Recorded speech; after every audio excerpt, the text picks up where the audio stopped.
भारत के दो बड़े खिलाड़ी आज बेंगलुरु के एम चिन्नास्वामी स्टेडियम में एक दूसरे से भिड़ेंगे। रॉयल चैलेंजर्स बेंगलुरु और चेन्नई सुपर किंग्स, जहां पर विराट के सामने होंगे महेंद्र सिंह धोनी। चेन्नई ने अपने 13 में से 7 मैच जीते हैं और फिलहाल 14 अंकों के साथ तीसरे स्थान पर है। दूसरी ओर बेंगलुरु ने अपने 13 मैचों में से 6 जीते हैं और 12 अंक और प्लस 0.387 के नेट रन रेट के साथ तालिका में छठे स्थान पर है। दोनों टीमों के लिए यह मुकाबला बेहद अहम होने जा रहा है। चेन्नई का प्लेऑफ में पहुंचने के लिए सिर्फ एक जीत की जरूरत होगी, जबकि बेंगलुरु को आगे क्वालिफाई करने के लिए अच्छे अंतर से जीत की जरूरत होगी। आज के मुकाबले पर ज्यादा बात करने से पहले बात कर लेते हैं एक बार कल हुए मुकाबले की। लखनऊ सुपर जायंट्स ने आईपीएल 2024 के 67वें मैच में मुंबई इंडियंस को 18 रन से हरा दिया। इस जीत के बावजूद टीम प्लेऑफ रेस से बाहर हो गई है। लखनऊ मौजूदा सीजन के 14 मैचों में से 14 अंक ही हासिल कर सकी है, लेकिन टीम का नेट रन रेट 0.667 रहा। दूसरी ओर मुंबई इस हार के बाद 8 अंक के साथ सबसे निचले स्थान पर है। मुंबई ने होम ग्राउंड वानखेड़े स्टेडियम में टॉस जीतकर पहले गेंदबाजी चुनी। लखनऊ ने 20 ओवर में 6 विकेट पर 214 रन बनाए। जवाब में मुंबई 20 ओवर और 6 विकेट पर 196 रन ही बना सकी। अब बात करते हैं आज के मैच की। आरसीबी और सीएसके की टीम अब तक आईपीएल के इतिहास में कुल मिलाकर 32 बार आमने सामने आ चुकी है। इसमें से 10 मैच आरसीबी ने अपने नाम किए हैं, वहीं 21 मुकाबले सीएसके ने जीते हैं। एक मैच ऐसा भी रहा है जिसका परिणाम नहीं निकल सका है, यानी इस लिहाज से देखें तो सीएसके का पलड़ा भारी है। लेकिन मैच बेंगलुरु में खेला जाएगा अपने होम ग्राउंड पर। आरसीबी की टीम कुछ अलग ही अंदाज में खेलती है। हालांकि इससे पहले जब इसी साल दोनों टीमें एक दूसरे से भिड़ी थी, तब चेन्नई सुपर किंग्स ने बाजी मारी थी। लेकिन आज दो बड़े खिलाड़ी जो हैं वो आमने सामने होंगे। एक तरफ चेन्नई सुपर किंग्स की तरफ से हम बात करें तो एमएस धोनी होंगे, दूसरी तरफ विराट कोहली होंगे। अब राजकुमार शर्मा, विराट कोहली के कोच हमारे साथ जुड़ गए हैं। राजकुमार शर्मा सर, आपसे एक चीज सबसे पहले तो कल के मैच को लेकर, क्योंकि मुंबई एक बार फिर से मुकाबला हार गई है और अगर पॉइंट टेबल की हम बात करें तो सबसे आखिरी नंबर पर मुंबई है इस वक्त। क्या इस तरह की कंडीशन मुंबई की कभी किसी आईपीएल में आपने देखी है, जो इस बार हम देख रहे हैं सबसे आखिरी नंबर पर आना? और जब हम कहते हैं कि सबसे बड़ी फ्रेंचाइजी है, सबसे बड़े प्लेयर्स एक तरह से कह सकते हैं, और हम देखते भी हैं किस तरह का परफॉर्म करती है। 5 बार आईपीएल का खिताब जीत चुकी है। नोएल डेविड भी हमारे साथ जुड़ गए हैं। राजकुमार सर, पहले आप बोलिए। बिल्कुल अनन्या, आप ठीक कह रहे हैं। मुंबई से किसी को भी ऐसी आशा नहीं थी कि ये प्रदर्शन रहेगा उनका, क्योंकि बहुत बड़े बड़े नाम हैं उनके टीम में। एज ए प्लेयर भी और एज ए सपोर्ट स्टाफ भी बहुत बड़ी फ्रेंचाइजी मानी जाती है, एक बहुत बड़ी टीम मानी जाती है, और प्रदर्शन भी बहुत शानदार रहा है उनका। 5 बार के चैंपियंस हैं वो, तो हमेशा एक्सपेक्ट किया जाता है कि वो प्लेऑफ में तो जरूर आएगी ही, और वहां पर भी अच्छा प्रदर्शन करेगी। लेकिन इस बार का प्रदर्शन देखकर तो बहुत ही दुख हुआ है कि वो लास्ट पायदान पर है, जो कि बहुत ही एक शॉकिंग न्यूज है मुंबई के फैंस के लिए, वहां के प्लेयर्स के लिए। और प्रदर्शन बहुत ही खराब रहा है।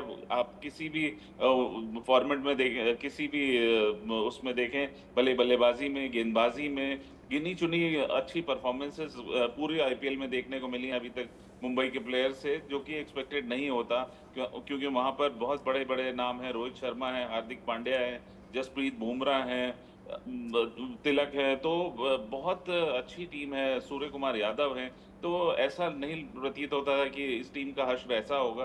बट अनफॉर्चुनेट है ये कि वो आज लास्ट पायदान पर है।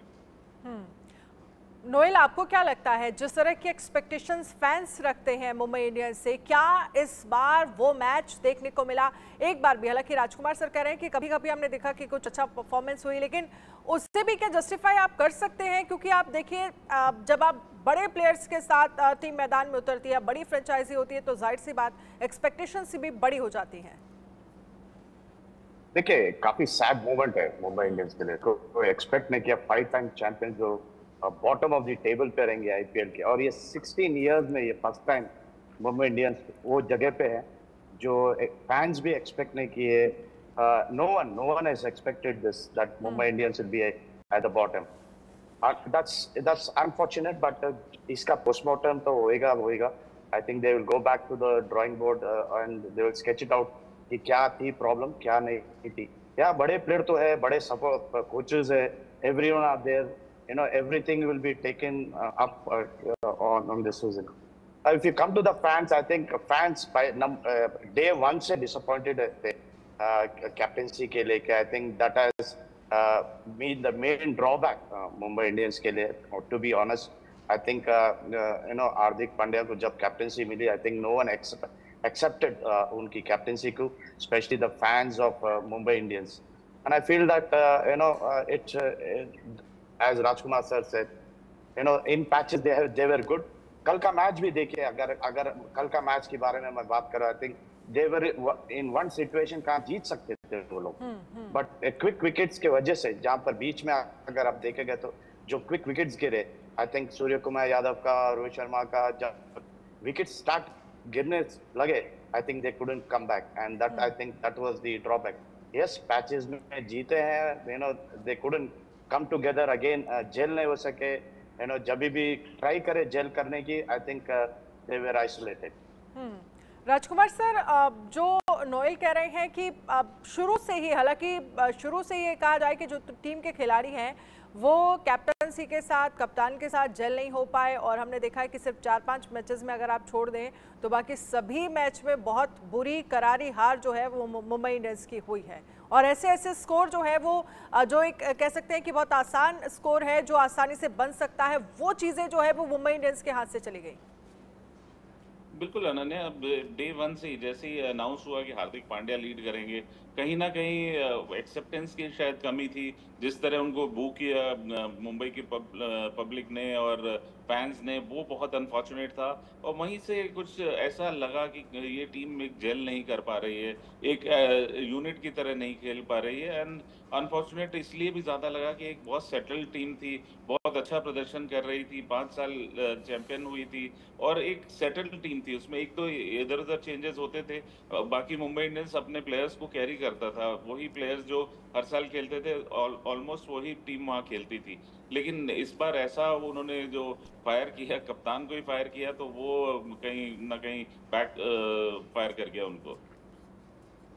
जी, चलिए आपके आज के मैच को लेकर अगर हम बात कर लें, अतुल वासन भी हमारे साथ जुड़ गए. एक बार अतुल से भी इस पर हम कमेंट ले लेते हैं. अतुल, जिस तरह से नोएल भी इस बात का जिक्र कर रहे हैं और राजकुमार सर की तरफ से भी कहा गया, क्योंकि शुरुआत से हम देख रहे हैं कैप्टन का जब से अनाउंसमेंट हुआ, पूरी टीम जिसमें इतने बड़े खिलाड़ी हैं, जो इतनी बड़ी फ्रेंचाइजी है, और ऐसे आसान स्कोर नहीं बन सके मुंबई इंडियंस से. कल भी हार का सामना करना पड़ा. शुरुआत से ही टीम एक दूसरे के साथ, जो तमाम खिलाड़ी हैं, एक जो बैलेंस नजर आना चाहिए, जो टीम जेल नजर आनी चाहिए, वो नजर नहीं आई. हाँ, बिल्कुल सही बात है. मुझे लगता है कि सबसे बड़ी बात ये रही कि देखिए, बात हम मुंबई की बहुत बार कर चुके हैं, और मुझे लगता है हमारे दर्शक बोर भी हो गए होंगे कि मुंबई की बातें सुन के. तो मुझे लगता है कि आगे देखिए, king is dead, long live the king. और सबसे बढ़िया बात मुझे तो लगता है अच्छा हुआ है ये चर्न जो है ना, कि एक ही टीम, बहुत अच्छी सेटल टीम है, बड़ी अमीर टीम है, बहुत अच्छा लुक आफ्टर करते हैं, 10-10 कोचेस हायर करते हैं, और सबसे ज्यादा फ्लैम्बॉयंट है, चैनल भी उनका है, यू नो, सब कुछ उनका है, और लीग भी उनकी है बेसिकली. और फिर भी हार रहे हैं तो अच्छी बात है. मुझे लगता है जो दर्शकों का था, जो उनके फैंस का था, वो कहीं ना कहीं टूट गया है इस पूरे आईपीएल के बाद. नहीं, फैंस मुझे लगता है गलतफहमी एक बड़ी अच्छी एक टॉपिक है. मैं सुनील जब आएंगे शो में बात भी करूंगा मैं, कि फैंस का जो कनेक्ट है आईपीएल में, आप उसको इंग्लिश प्रीमियर लीग से कंफर्म ना करें. फैंस इतने पैशनेट नहीं है. अगर आप सोचिए, अगर आरसीबी अगर बाहर हो जाएगी या मुंबई बाहर हो गई, तो ये फैंस बचे हुए मैचेस देखेंगे नहीं क्या? एंजॉय करेंगे, क्योंकि दूसरी टीम में कोई ना कोई उनका इंडियन प्लेयर खेल रहा होगा जो T20 वर्ल्ड कप में खेलेगा. तो ये जो फैन का कनेक्ट है, फैन डिसअपॉइंट होंगे, होते आए दुनिया में ऐसा, और खुश होंगे तो खुश होते आए.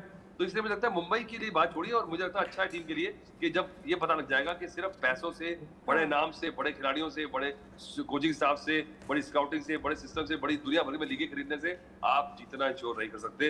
And this is the true win. मुझे लगता है कि आपकी ये बातें, ये कहीं ना कहीं एक तरह से एक राय सुनकर बहुत ज्यादा ध्यान देने की जरूरत है उन तमाम ओनर्स को जो सिर्फ बड़े खिलाड़ियों को देखकर अपनी टीम में शामिल करते हैं. वो पूरा मिथ इस बार टूट गया. आप चाहे आप जी बोलिए. नहीं, वो भी देखिए, क्योंकि ये बिजनेस है, और ये इसको चलाने के लिए, इसमें से पैसा निकालने के लिए बड़े नाम भी जरूरी है. और जो बैलेंस जब ऊपर आपको हो जाए ना, शक्ति का संतुलन जीवन में हर चीज में बनाना रहना चाहिए. चाहे लड़ाई है या प्रेम है या खेल है, हर चीज में संतुलन बनाना बहुत जरूरी है. जहाँ संतुलन बिगड़ा नहीं, वहाँ पे या तो नीरस हो जाती है चीज, या उसका इंटरेस्ट खत्म हो जाता है। तो आपको बड़ा नाम चाहिए जिससे आप थोड़ा पैसा रिकवर करें, पर वो बड़े बड़े नाम भर के आपकी टीम ही हल्की हो जाए, वो खतरा है। ठीक है राजकुमार सर, बात आज के मैच को लेकर कर लेते हैं। बेहद खास ये मुकाबला होने वाला है, चेन्नई सुपर किंग्स वर्सेस एक तरह से कह सकते हैं कि आरसीबी के बीच में। एक तरफ धोनी होंगे, एक तरफ विराट कोहली होंगे। क्या लग रहा है इस मैच को लेकर? दोनों टीमों के पास आज मौका है प्लेऑफ में जगह बनाने के लिए। देखिए, अगर जीत जाती है चेन्नई सुपर किंग्स तो आसानी से जगह मिल जाएगी, लेकिन आरसीबी को बड़े मार्जिन के साथ जीतना होगा। आप कैसे देखते हैं?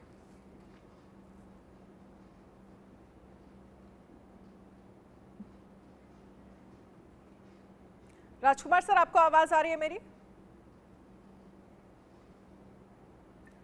शायद राजकुमार सर से हमारा कनेक्शन कट हो गया है। अतुल, आप इस पर क्या कहेंगे? देखिए, मुझे लग रहा है जीतना होगा, पर इस सिचुएशन पे आए हैं आरसीबी वाले तो उनकी तारीफ मैं करूंगा। मुझे लगता है, मैंने कह दिया था पहले दिन कि आरसीबी आईपीएल नहीं जीतेगी, पर अगर यहाँ तक आ गए तो मैं खुश हूँ, क्योंकि ऐसी पीछे से टीम जब आती है ना, तो वो स्पोर्ट्स में ना अंडरडॉग जब आता है ऊपर, और वो भी जब विराट कोहली के जैसे प्लेयर के कंधों में, तो एक ना अलग सा एक्साइटमेंट आता है। मैं चाहे उनको सपोर्ट नहीं भी करता, पर मैं हर अंडरडॉग को सपोर्ट करता हूँ जो पीछे से आगे आया। ठीक है, तो मुझे लगता है कि अगर आज नहीं भी जीते और बड़े मार्जिन से अगर आप जीत के क्वालिफाई भी नहीं करे, हैट्स ऑफ टू आरसीबी कि एटलीस्ट उन्होंने they showed that never give up. लेकिन अगर दोनों ही टीमों के रिकॉर्ड की बात करें, दोनों टीमों के बीच लगभग 35 मैच हुए हैं, जिसमें 14 मैच जो है वो ये कहा जा रहा है कि आरसीबी जीती है, और सीएसके जो है वो लगभग 21 मैच जीती है। ये रिकॉर्ड जो है वो थोड़ा सा क्या लगता है चैलेंजेस खड़े करेगा आरसीबी के लिए, लेकिन एक प्लस पॉइंट है कि उनके पास आज होम ग्राउंड रहेगा।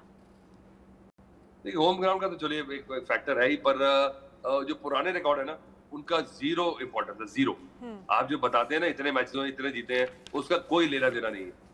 क्यों जी? अगर आप आज खाना खाने बैठे हैं, आपने पिछले साल में क्या क्या खाना खाया है, उसका कोई लेना देना नहीं है। तो इसलिए मुझे लगता है कि आज जो खेलेंगे ना, क्योंकि हर नया मैच है, नई टीम है, नई कंडीशंस है, नया कॉम्बिनेशन ऑफ प्लेयर्स है, उनके प्लेयर्स भी चेंज हुए हैं, इनके भी चेंज हुए हैं। अब क्या सिचुएशन क्या है, कैसे back to the walls team react करेगी, और मुझे लगता है कि उनके पास सबसे बड़ा प्लस फैक्टर है कि विराट कोहली का एटीट्यूड। और ऐसे मैच में विराट कोहली जो है ना, वो उसके पास इतना बॉडी ऑफ वर्क, इतना उसके पास वो है मादा है, इतना उसके पास पीछे दबा हुआ खजाना है कि अपनी टीम को खड़ा कर देगा।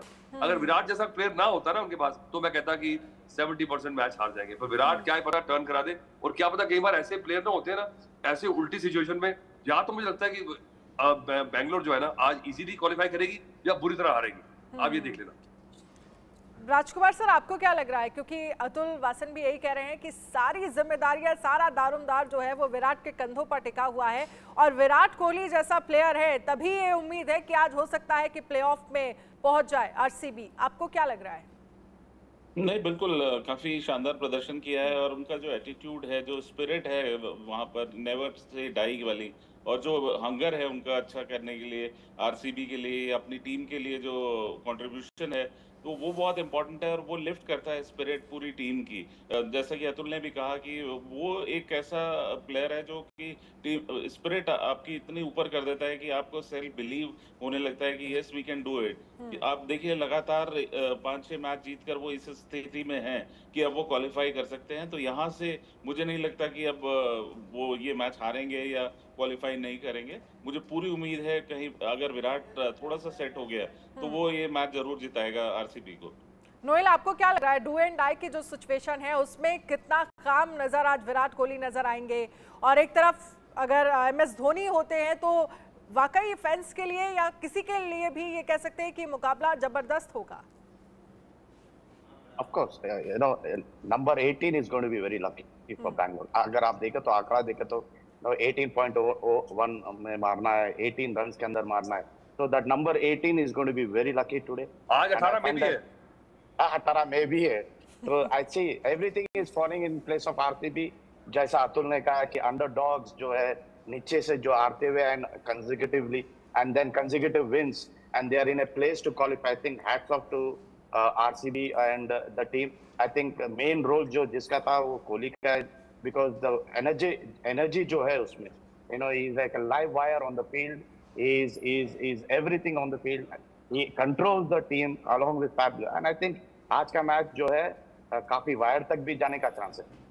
देखिए पता क्या है, मैं बताता हूँ, मुझे लग रहा है कि विराट कोहली ना वो ऐसी ग्लू है जो कि बाइंड कर देगी। वो सुपर ग्लू जो है ना, जो फेविकोल है वो बना देगी पेड़। हाँ, क्योंकि वो ऐसे, वो जिसको नहीं भी भरोसा ना अपने पे, वो विराट कोहली वहां है ना, तो उसको भी भरोसा आ जाएगा कि हमने जीतना है। तो ऐसा प्लेयर वो एक्स फैक्टर, इसके जो बड़े उनके खेल के अलावा ये एक्स फैक्टर है। पर दूसरी चीज है कि आप सोचिए चेन्नई वालों के दिल में क्या गुजर रहा होगा कि जब शुरुआत हुई थी, धड़ाधड़ 5-6 मैच जीत गए थे, तो लग रहा था चेन्नई फिर से हॉट फेवरेट है। और अब देखिए ये हालात आ गए हैं कि आरसीबी बाहर होके अंदर आ गया और चेन्नई अंदर से बाहर जाने के कगार पे है। तो ये है ब्यूटी आईपीएल की। बिल्कुल, और ये इंटरेस्टिंग जो है क्योंकि आप लास्ट मैच तक ये आपका प्रेडिक्शन सही गलत हो सकता है कि कौन सी टीम प्लेऑफ में नजर आएगी, कौन सी टीम प्लेऑफ से बाहर हो जाएगी। आप आरसीबी के साथ, ये सबसे बड़ा एग्जांपल है आरसीबी इस बार के लिए। लेकिन इसके अलावा अगर हम विराट कोहली के अलावा आरसीबी की बात करें तो राजकुमार सर, फाफ डुप्लेसिस है, रजत पाटीदार है, दिनेश कार्तिक है, वहीं चेन्नई सुपर किंग्स में ऋतुराज गायकवाड़ है, शिवम दुबे, डेरिल मिशेल, रविंद्र जडेजा। अगर एक तरफ एमएस धोनी और विराट कोहली को अगर हम हटा दें, आप बाकी प्लेयर्स का कॉम्बिनेशन दोनों टीमों में कैसे देखते हैं? देखिए, एमएस धोनी का प्रेजेंस वहाँ पे बहुत इंपॉर्टेंट रहा है चेन्नई के लिए हमेशा। उन्होंने बैट से बहुत ज्यादा कंट्रीब्यूट नहीं किया है इस साल आईपीएल में, बहुत लेट बैटिंग करने आए हैं, लेकिन जब वो ग्राउंड पर होते हैं तो वो ऋतुराज गायकवाड़ के लिए बहुत अच्छा एक एक्सपीरियंस होता है, वो कंट्रोल करते हैं मैच को। वहीं पर विराट का कंट्रीब्यूशन बहुत ज्यादा रहा है बैट से भी और ग्राउंड में भी, तो ये बहुत इंपॉर्टेंट है। और जहां तक आरसीबी की बात है तो उनके लिए अच्छी बात है कि पाटीदार बहुत शानदार बल्लेबाजी कर रहे हैं, वो एक शानदार फॉर्म में नजर आ रहे हैं, अच्छा खेलते हैं स्पिन को, और मिडिल ओवर्स में आकर वो एक्सेलरेट करते हैं, मोमेंटम देते हैं मिडिल ऑर्डर में, तो वो एक बहुत इंपॉर्टेंट चीज है। चेन्नई के लिए ऋतुराज गायकवाड़ का बैटिंग करना बहुत इंपॉर्टेंट है, क्योंकि वो अगर खेलेंगे तो ही चेन्नई का चांस है। बाद में शिवम दुबे या जडेजा या डेरिल मिशेल आके कंट्रीब्यूट करते हैं, लेकिन सारा कुछ डिपेंड करता है ऋतुराज गायकवाड़ पर चेन्नई के लिए। बिल्कुल, इसके साथ ही पूनम चाहर भी हमारे साथ स्टूडियो से जुड़ गई हैं। पूनम, आपके सवाल, ओवर टू यू। जी धन्यवाद। अब हम रुक करते हैं इस शो के सबसे महत्वपूर्ण सवाल की तरफ। Sir, CSK is little you can say थोड़ा आगे है बॉलिंग में, बट वैसे momentum, impact, big match player, superstar Virat Kohli, इन सब चीजों को देखते हुए whom you are going to give a edge, कौन आपको लगता है जो थोड़ा वेटेज है जिसके पास, और जो जीतने वाली है? आपकी प्रेडिक्शन क्या रहेगी इसके बारे में? देखिए, जिस तरह का मोमेंटम मिला हुआ है विराट की टीम को, आरसीबी को, ये क्वेश्चन मेरे लिए था? जी हाँ, जी सर। जी, तो मैं ये कह रहा हूँ कि जिस तरह का मोमेंटम है आरसीबी के साथ, और जिस तरह की बल्लेबाजी विराट कर रहे हैं, और जिस फॉर्म में टीम लग रही है और अपने होम ग्राउंड पर खेल रहे हैं, चेन्नई लगातार हार जीत के बीच में ऐसे आ रही है, तो कहीं ना कहीं उनका मनोबल थोड़ा सा डाउन होगा, और आरसीबी का मनोबल हाई है। They have nothing to lose, they were already looked out. एक समय पर लग रहा था कि वो बाहर हो चुके हैं, लेकिन बहुत शानदार कमबैक की है, तो they will give their best foot, they will put their best foot today, और इसीलिए मुझे लग रहा है कि यहाँ पर एज आरसीबी के साथ है। जी सर, वैसे देखा जाए तो इतिहास गवाह रहा है, सीएसके ने हमेशा ही आरसीबी को डोमिनेट किया है। धोनी के पास वो चक्रव्यूह रहा है जिसमें कहीं ना कहीं उन्होंने विराट कोहली को फंसा ही लिया है।